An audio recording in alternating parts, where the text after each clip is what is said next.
కేవలం 7,999 up to 10 kgs వరకు బరువు తగ్గి అధిక బరువు నుంచి వచ్చే ప్రధాన సమస్యలను దూరం చేసుకోండి. దేశ రాజధానిలో గాలి గరళంగా మారిపోయింది. వాయు కాలుష్యం తీవ్ర స్థాయిలో ఉంది. తెల్లవారాక కూడా ముందు ఏముందో కనిపించని పరిస్థితి నెలకొంది. ఇప్పుడిప్పుడే కాస్త విజిబిలిటీ వస్తుంది. ఢిల్లీలోని మొత్తం 38 మానిటరింగ్ స్టేషన్లలో 24 చోట్ల గాలి నాణ్యత వెరీ పూర్ కేటగిరీలో ఉంది. ఆనంద్ విహార్ ప్రాంతంలో ఎయిర్ క్వాలిటీ ఇండెక్స్ 417 పాయింట్లుగా నమోదైంది. ఇక మరిన్ని వివరాలు కర్తవ్యపథ్ నుంచి రాజు అందిస్తారు. దేశ రాజధాని ఢిల్లీలో కాలుష్యం విపరీతంగా పెరిగిపోతుంది.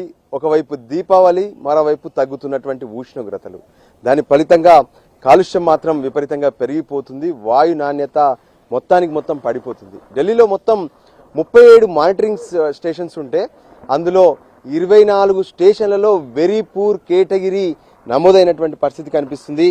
ఒక 20 జోన్స్ అయితే ఏకంగా రెడ్ జోన్లోకి వెళ్ళిపోయాయి. అంటే అక్కడ ఉన్నటువంటి గాలిని పీల్చుకుంటే అత్యంత ప్రమాదకరం అనేది మనకు స్పష్టంగా తెలుస్తుంది.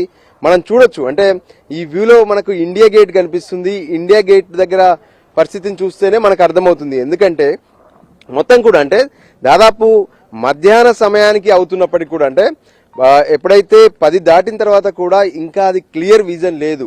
ఇది మొత్తం కూడా చుట్టూ ఉన్నది పొల్యూషన్ అంటే అందులో వెహికల్స్ పొల్యూషన్ కావచ్చు, ఏవైతే ఇప్పుడు ఉన్నటువంటి క్రాకర్స్ ను పేల్చడం వల్ల వస్తున్నటువంటి పొల్యూషన్ కావచ్చు, ఇదంతా కూడా విపరీతంగా పెరిగిపోతుంది.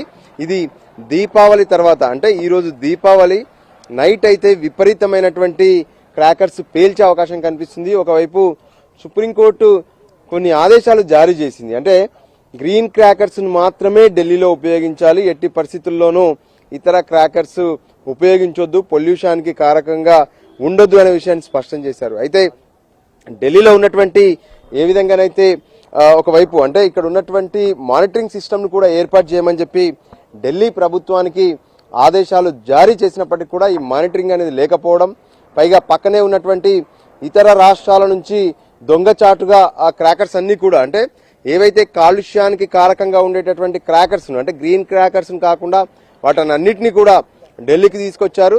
సో అవన్నీ కూడా పేలుస్తున్నటువంటి పరిస్థితి కనిపిస్తుంది. ఫలితంగా ఈ తగ్గుతున్నటువంటి ఉష్ణోగ్రతలకు తోడు ఒకవైపు ఈ పెరుగుతున్నటువంటి పొల్యూషన్ ఏకంగా ఢిల్లీని గ్యాస్ ఛాంబర్ గా మారుస్తున్నటువంటి పరిస్థితి కనిపిస్తుంది. కెమెరా పర్సన్ సంజయ్తో కలిసి ఢిల్లీ నుంచి రాజు, ఎన్టీ.